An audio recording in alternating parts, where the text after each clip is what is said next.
ഇന്നത്തെ ആരാധനയ്ക്ക് നേതൃത്വം വഹിച്ച പ്രിയ സഭാ ശുശ്രൂഷകൻ, സഭാ കമ്മിറ്റി അംഗങ്ങൾ, സഭാ സെക്രട്ടറി, VBS കുഞ്ഞുങ്ങളെ, അധ്യാപകരെ, പ്രിയ സഭാവിശ്വാസികളെ, വീണ്ടും വരുന്നവനായ യേശുക്രിസ്തുവിൻ്റെ നാമത്തിലുള്ള സ്നേഹവന്ദനം അറിയിച്ചു കൊള്ളട്ടെ. 2024 VBS ചിന്താവിഷയം എന്നത് ജ്ഞാനത്തിൽ വളരാം എന്നതാണ്. സദൃശവാക്യങ്ങൾ 9:10. യഹോവഭക്തി ജ്ഞാനത്തിൻ്റെ ആരംഭവും പരിശുദ്ധനെക്കുറിച്ചുള്ള പരിജ്ഞാനവും വിവേകവും ആകുന്നു എന്ന വാക്യത്തിൽ നിന്നാണ് ജ്ഞാനത്തിൽ വളരാം എന്ന ചിന്താവിഷയം തിരഞ്ഞെടുത്തത്. ജ്ഞാനം എന്നത് കേവലം ഒരു അറിവല്ല, അത് തിരിച്ചറിവാണ്. നമുക്ക് ലോകം നൽകുന്നത് അറിവും ദൈവം നൽകുന്നത് ജ്ഞാനവുമാണ്. യഹോവഭക്തി ജ്ഞാനത്തിൻ്റെ ആരംഭവും ആകുന്നു. ആദ്യമായി നമ്മൾ നോക്കുന്നത് ബന്ധങ്ങൾ തിരിച്ചറിയുവാനുള്ള ജ്ഞാനം. ഇന്നത്തെ സമൂഹത്ത് നമുക്ക് കാണാൻ കഴിയുന്നത് ബന്ധങ്ങൾ നശിച്ചു കൊണ്ടിരിക്കുന്നതാണ്. അതിന് തിരിച്ചറിവുണ്ടാകുന്നതാണ് ഈ ജ്ഞാനം എന്നുള്ളത്. നമ്മൾ പത്രമാധ്യമങ്ങൾ നോക്കിക്കഴിഞ്ഞാൽ ദിവസവും കാണും, അപ്പൻ മകനെ കൊല്ലുന്നു, മകൻ അമ്മയെ കൊല്ലുന്നു, സഹോദരൻ സഹോദരിയെ കൊല്ലുന്നു, അങ്ങനെ വിവിധ തരമുള്ള വാർത്തകൾ. അവയൊന്നും നമ്മുടെ മുമ്പിൽ കാണപ്പെടുന്നത് അവർക്കൊന്നും ജ്ഞാനം, ദൈവത്തിൽ നിന്നുള്ള ജ്ഞാനം ലഭിക്കാത്തത് കൊണ്ടാണ്. നമുക്ക് ആ ബന്ധങ്ങൾ തിരിച്ചറിയുവാൻ സാധിക്കണം. അടുത്തതായി പറയാനുള്ളതാണ് പ്രലോഭനങ്ങൾ തിരിച്ചറിയുവാനുള്ള ജ്ഞാനം. 2 രാജാക്കന്മാർ 5-ാം അധ്യായം 20 മുതൽ 27 വരെയുള്ള വാക്യത്തിൽ ഒരു വ്യക്തിയുണ്ട്, ഗേഹസി എന്ന് പറയുന്ന. നമുക്കേവർക്കും പരിചിതമായ ഒരു മുഖമാണ് നയമാൻ.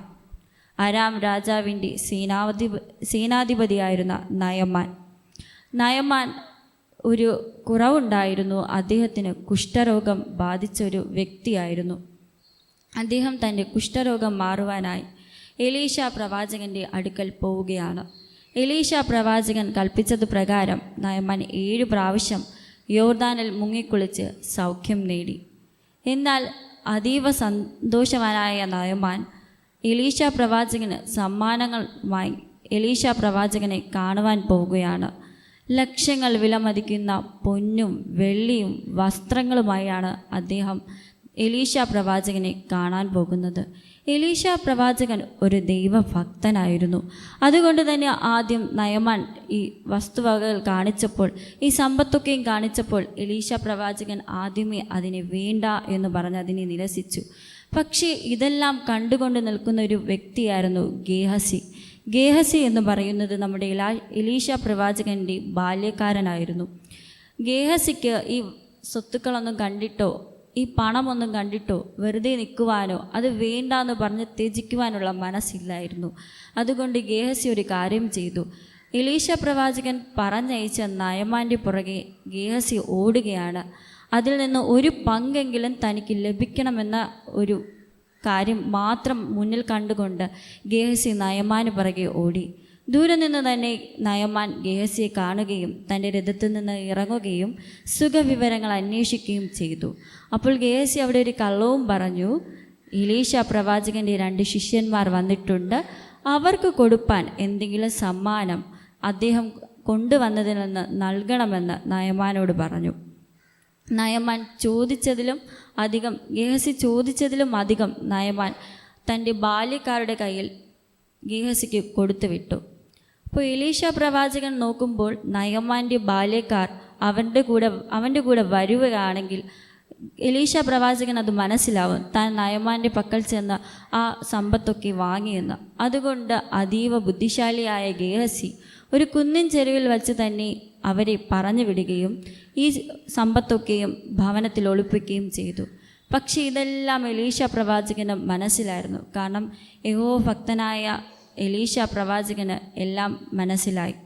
എലീശ പ്രവാചകൻ ഗേഹസിയോട് എവിടെ പോയി എന്ന് ചോദിക്കുമ്പോൾ താൻ ഒരിടവും പോയില്ല, ഇവിടെ ഉണ്ടായിരുന്നു എന്ന കള്ളവും പറയുന്നു. എല്ലാം മനസ്സിലാക്കിയ എലീശ പ്രവാചകൻ ഗേഹസിയോട് പറയുകയാണ്, നയമാന് വന്ന കുഷ്ഠം നിനക്ക് വരും. അങ്ങനെ ഗേഹസി ഒരു കുഷ്ഠരോഗിയായി മാറി. പ്രിയജനമേ, നമ്മളും ഇങ്ങനെയാണ്. സമ്പത്ത് കാണുമ്പോൾ അല്ലെങ്കിൽ നമ്മളെ ആകർഷിക്കുന്ന പല വസ്തുക്കൾ കാണുമ്പോൾ നാം ദൈവത്തെ മറന്ന് അതിലോട്ട് പോകും. നാം എല്ലാവരും എലീശ പ്രവാചകനെ പോലെ ദൈവഭക്തിയിൽ വളരുക. നാം ആ പ്രലോഭനങ്ങൾ തിരിച്ചറിയുക. എലീശ പ്രവാചകന് മനസ്സിലായതുപോലെ നാം ആ പ്രലോഭനങ്ങളെ തിരിച്ചറിയുകയും അവയെ നിരസിക്കുകയും ചെയ്യുക. എന്നാൽ ഗേഹസിക്ക് അത് തിരിച്ചറിയുവാനോ അതിനെ നിരസിക്കുവാനോ സാധിച്ചില്ല. അതുപോലെ തന്നെ നാം ഈ പ്രലോഭനങ്ങൾ നിരസിച്ച ശേഷം സന്തോഷത്തോടെ ജീവിക്കുവാൻ കഴിയും. എലീശ പ്രവാചകൻ്റെ ജീവിതം നമുക്ക് കാണിച്ചു തരുന്നു. അദ്ദേഹം പ്രലോഭനങ്ങൾ തിരിച്ചറിഞ്ഞ് അതിനെ നിരസിച്ച് സന്തോഷവാനായി ജീവിച്ചു. എന്നാൽ ഗേഹസിയോ പ്രലോഭനങ്ങളിൽ അടിമപ്പെട്ട് അദ്ദേഹത്തിൻ്റെ സന്തോഷം നഷ്ടപ്പെട്ട് അദ്ദേഹം ഒരു രോഗിയായി മാറി. നാം ഇന്ന് വായിച്ചു കേട്ട ലേഖനവേദ ഭാഗം ലൂക്കോസ് എഴുതിയ സുവിശേഷം 10-ാം അധ്യായം 29 മുതൽ 37 വരെയുള്ള വാക്യങ്ങൾ. അവിടെ നിന്ന് നമുക്ക് സഹജീവികളെ തിരിച്ചറിയാനുള്ള ജ്ഞാനം എന്ന് ആസ്പദമാക്കിയൊരു കഥ അവിടെയുണ്ട്. കഥയല്ല, സംഭവം അവിടെയുണ്ട്. നല്ല ശമരിയക്കാരൻ്റെ കഥ. നമ്മൾ കുഞ്ഞു ക്ലാസ് മുതലേ പഠിച്ചു വരുന്ന ഒരു കഥയാണ് നല്ല ശമരിയക്കാരൻ്റെ കഥ. ഒരു മനുഷ്യൻ യെരൂശലേമിൽ നിന്ന് എരിഹോവിലേക്ക് പോവുകയായിരുന്നു. പോകുന്ന വഴി കള്ളന്മാരാൽ ആക്രമിക്കപ്പെട്ടു. അവശനായി അർദ്ധപ്രാണനായി അവിടെ കിടന്നിരുന്ന ആ മനുഷ്യനെ ആരും തന്നെ സഹായിക്കാത്ത ഒരു കഥ. ആദ്യം ആ വഴി വന്നത് ഒരു പുരോഹിതനായിരുന്നു. കണ്ടിട്ടും കാണാതെ പോലെ അദ്ദേഹം അവിടെ നിന്ന് കടന്നുപോയി. രണ്ടാമത് വന്നത് ഒരു ലേവ്യനും. അദ്ദേഹവും അങ്ങനെ തന്നെ ചെയ്തു. കണ്ടിട്ടും കാണാത്തതുപോലെ കടന്നുപോയി. മൂന്നാമത് വന്നതാണ് ശമര്യക്കാരൻ. ശമര്യരും അവിടെ കിടന്ന മനുഷ്യനൊരു യഹൂദനുമാണ്. അവർ തമ്മിൽ പണ്ടു മുതലേ ശത്രുക്കളായിരുന്നു.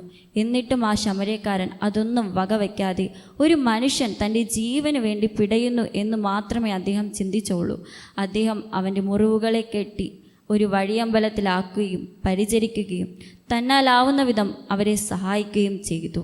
നമ്മൾ ഓരോരുത്തരും നല്ല ശമര്യക്കാരനെ പോലെ നമ്മുടെ സഹജീവികളെ തിരിച്ചറിഞ്ഞ് അവരുടെ കൂടെ നിൽക്കുവാനും അവരെ നമ്മളാൽ കഴിയുന്ന വിധം സഹായിക്കുവാനും നാം ഓർക്കണം. മദർ തെരേസ ഒരിക്കലൊരു കഥ പറയുകയുണ്ടായി. ഒരിക്കൽ ഒരു മനുഷ്യൻ തൻ്റെ അടുക്കൽ വന്ന് തൻ്റെ വീട്ടിനടുത്തുള്ള ഒരു ഹിന്ദു കുടുംബം 8 മക്കളുമായി പട്ടിണിയിലാണെന്ന് അറിയിക്കുന്നു. അപ്പോൾ മദർ തെരേസയും സംഘവും അവർക്ക് ആവശ്യമായ ഭക്ഷണവും സാധനങ്ങളും ഒക്കെ വാങ്ങി അവരുടെ വീട്ടിൽ പോയി. അവർ വളരെ സന്തോഷത്തോടെ അവരെ വരവേൽക്കുകയും അതിൽ നിന്ന് പകുതി പങ്ക് ആ സ്ത്രീ, അവിടുത്തെ അമ്മ, എടുത്തുകൊണ്ട് പുറത്തു പോവുകയും ചെയ്യുന്നു. ആരും ഒന്നും ചോദിച്ചില്ല. തിരിച്ചു വരുമ്പോൾ ആ അമ്മയുടെ പക്കൽ ഒന്നും തന്നെ ഉണ്ടായിരുന്നില്ല. അപ്പോൾ വന്നവരൊക്കെയും ചോദിച്ചു, ആ സാധനങ്ങൾ എവിടെ പോയി എന്നുള്ളത്. അപ്പോൾ ഞെട്ടിക്കുന്ന ഒരു സംഭവമാണ് ആ അമ്മ പറയുന്നത്. അപ്പുറത്തെ വീട്ടിൽ, അതായത് തങ്ങളുടെ അയൽക്കാരായ ഒരു മുസ്ലിം കുടുംബം തങ്ങളെപ്പോലെ തന്നെ പട്ടിണിയിലും പരവേശത്തിലുമായിരുന്നു. അവർക്ക് കൊടുപ്പാൻ പോയതാണ്. അവരെല്ലാം ഞെട്ടിപ്പോയി. പ്രിയ ദൈവജനമേ, നമ്മളും അങ്ങനെ ആയിരിക്കണം. നമ്മുടെ ഇല്ലായ്മയിൽ നിന്നും മറ്റുള്ളവരെ തങ്ങളാൽ കഴിയുന്ന വിധം സഹായിക്കുകയും സംരക്ഷിക്കുകയും ചെയ്യണം. യഹോവ ഭക്തിയിൽ നിന്നാണ് ജ്ഞാനം ആരംഭിക്കുന്നതെന്ന് പറഞ്ഞിരുന്നു. യഹോവ ഭക്തി നമുക്ക് ഓരോരുത്തർക്കും വരണമെങ്കിൽ നാം ദൈവത്തെ അറിയണം, ദൈവഭയമുള്ളവരായിരിക്കണം. ദൈവഭയവും ദൈവഭക്തിയും ഉണ്ടാവണമെങ്കിൽ നാം ദേവാലയത്തിൽ വരികയും വചനം പഠിക്കുകയും പ്രാർത്ഥിക്കുകയും ചെയ്യണം. ഇന്നത്തെ തലമുറ ഏറ്റവും കൂടുതൽ അനുഭവിക്കുന്ന ഒരു പ്രശ്നമാണ് ലഹരി. നമ്മൾ ആ പ്രലോഭനങ്ങളിൽ വീണു പോകരുത്. നമ്മുടെ തലമുറയെ നാം പ്രാർത്ഥനയിലൂടെ മാത്രമേ രക്ഷപ്പെടുത്താനാവൂ. സദൃശ്യവാക്യങ്ങൾ നമ്മുടെ തലമുറയ്ക്ക് വേണ്ടി നാം വായിക്കണം. ഇവിടെയുള്ള ഓരോ കുഞ്ഞുമക്കളും നമ്മുടെ ജീവിതത്തിൽ ഓരോ പ്രശ്നം വരുമ്പോൾ സദൃശ്യവാക്യങ്ങൾ വായിക്കണം. എൻ്റെ ജീവിതത്തിൽ വാക്യങ്ങൾക്ക് ധാരാളം പ്രാധാന്യമുണ്ട്. എൻ്റെ അമ്മ 1.5 വർഷത്തിന് മുമ്പാണ് ക്യാൻസർ ബാധിച്ച് മരണപ്പെടുന്നത്. ഞങ്ങളെ വായിക്കാറാകുന്ന സമയത്ത് തന്നെ അമ്മ തന്നൊരു വാക്യമുണ്ട്. സദൃശ്യവാക്യങ്ങൾ 22-ാം അധ്യായം 6-ാം വാക്യം. ബാലൻ നടക്കേണ്ടുന്ന വഴിയിൽ അവനെ അഭ്യസിപ്പിക്കുക, അവൻ വൃദ്ധനായാലും അത് വിട്ടുമാറുകയില്ല. എന്നാൽ പ്രിയജനമേ, 1.5 വർഷമായി ഞാൻ ദേവാലയത്തിൽ പോകുന്നതിനോട്, ദൈവത്തെ വിശ്വസിക്കുന്നതിനോടും ഒട്ടുമിക്ക പ്രവർത്തനങ്ങളിലും പിന്നോക്കം വലിഞ്ഞ ഒരു വ്യക്തിയായിരുന്നു. എൻ്റെ ജീവിതത്തിൽ കടന്നു വന്ന ആ വലിയൊരു ദുരന്തം എന്നെക്കൊണ്ട് ഒട്ടും താങ്ങാൻ കഴിയുന്നതിലും അപ്പുറമായിരുന്നു. പക്ഷേ ഈ വാക്യം എന്നെ വഴി നടത്തി. ഓരോ ദിവസവും ഞാൻ ഓരോ പ്രതിസന്ധിയിലായിരിക്കുമ്പോഴും ഈ വാക്യം എൻ്റെ ഓർമ്മയിൽ വരും. അമ്മ പഠിപ്പിച്ച പാഠങ്ങൾ, എന്നെ ദേവാലയത്തിൽ പോകണം, ദേവാലയ ശുശ്രൂഷ ചെയ്യണം, അങ്ങനെ അതെൻ്റെ മുന്നിൽ വന്നു നിന്നു. അങ്ങനെ തന്നെ ഞാൻ വീണ്ടും ദേവാലയത്തിൽ പോകുവാനും സൺഡേ സ്കൂളിനൊക്കെ ഇരിക്കാൻ തുടങ്ങി. സൺഡേ സ്കൂളിൽ പഠിപ്പിക്കുന്ന ഓരോ വാക്യവും ഓരോ പാഠവും എൻ്റെ ജീവിതത്തിൽ നടക്കുന്ന സംഭവം എനിക്കുള്ള ഒരു സംരക്ഷണ വാക്കുകളുമായി എനിക്ക് തോന്നി. പക്ഷേ ഒരു ദിവസം എൻ്റെ സൺഡേ സ്കൂൾ അധ്യാപിക എന്നോട് നോക്കി ഒരു വാക്ക് പറഞ്ഞു, ദൈവം കുറേ ആൾക്കാരെ തിരഞ്ഞെടുത്തിട്ടുണ്ട്. എത്ര ഒളിച്ചാലും എന്തൊക്കെ കണ്ട് ഭയന്ന് ഒളിച്ചിരുന്നാലും ദൈവം അവരെ വീണ്ടും വരുത്തുക തന്നെ ചെയ്യും. ദൈവത്തിൻ്റെ വേലയ്ക്കായി അവരെ ഇറക്കുക തന്നെ ചെയ്യുമെന്നുള്ളത്. ഞാനത് നന്നായി വീട്ടിൽ പോയി ആലോചിച്ചു. ശരിയാണ്, ദൈവം ചെയ്ത നന്മകളെ ഞാൻ ആ സമയം ഓർത്തില്ല. എൻ്റെ അമ്മയ്ക്ക് ആ രോഗം വന്ന് മരണപ്പെട്ടത് മാത്രമേ ഞാൻ ഓർത്തോളൂ. പക്ഷേ എൻ്റെ അമ്മ വയ്യാതായുന്ന അവസ്ഥയിൽ ഒരു ശരീരം തളർന്ന് കുറേ മാസത്തോളം കിടപ്പിലായി. അപ്പോൾ ഒരു വലിയൊരു മുറിവ് തന്നെ അമ്മയുടെ ദേഹത്തുണ്ടാകുകയും അമ്മയ്ക്ക് പക്ഷേ കാലിന് താഴോട്ടുള്ള ഒരു റിയാക്ഷനും അറിഞ്ഞുകൂടെയായിരുന്നു. അതുകൊണ്ട് തന്നെ ആ വലിയ മുറിവ് ഞങ്ങൾ കണ്ടപ്പോൾ തന്നെ ഞങ്ങൾക്ക് ഭയങ്കര വിഷമവും, ഒരു കൈ ആ മുറിവിനുള്ളിൽ കയറിപ്പോകും. പക്ഷേ എൻ്റെ അമ്മയ്ക്ക് ആ ഒരു വേദന അറിയുവാനുള്ള ഒരു അവസ്ഥ ദൈവം വരുത്തിയില്ല. അതൊക്കെ ഞാൻ എൻ്റെ ദൈവത്തിൻ്റെ കൃപയായി മഹത്വമായി അന്ന് മനസ്സിലാക്കി. വീണ്ടും ഞാൻ സൺഡേ സ്കൂളിലും പള്ളിയിലെ എല്ലാ കാര്യത്തിനും സജീവമായി പ്രവർത്തിക്കുകയും ദൈവവേല ചെയ്യുവാൻ ഇറങ്ങുകയും ചെയ്തു.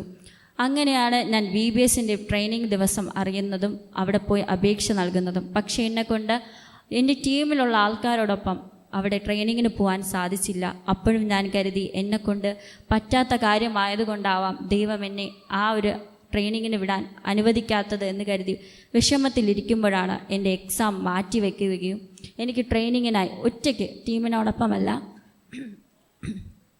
ഒറ്റയ്ക്ക് ചെന്ന് ട്രെയിനിങ് എടുക്കുവാനും അതുപോലെ തന്നെ ഈ മാസം എക്സാം എന്ന് പറഞ്ഞിരുന്നു, അതും എൻ്റെ ദൈവം മാറ്റിവെച്ചു. ഒരു VBS ഡയറക്ടറായി നിങ്ങളുടെ മുമ്പിൽ നിൽക്കുവാൻ എന്നെ സഹായിച്ചു.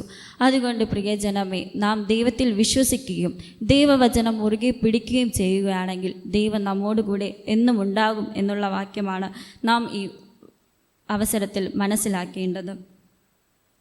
നാം എല്ലാവരും ഞായറാഴ്ച ദിവസം സൺഡേ സ്കൂളിനും ആരാധനയ്ക്കും വരുന്നവരാണ്.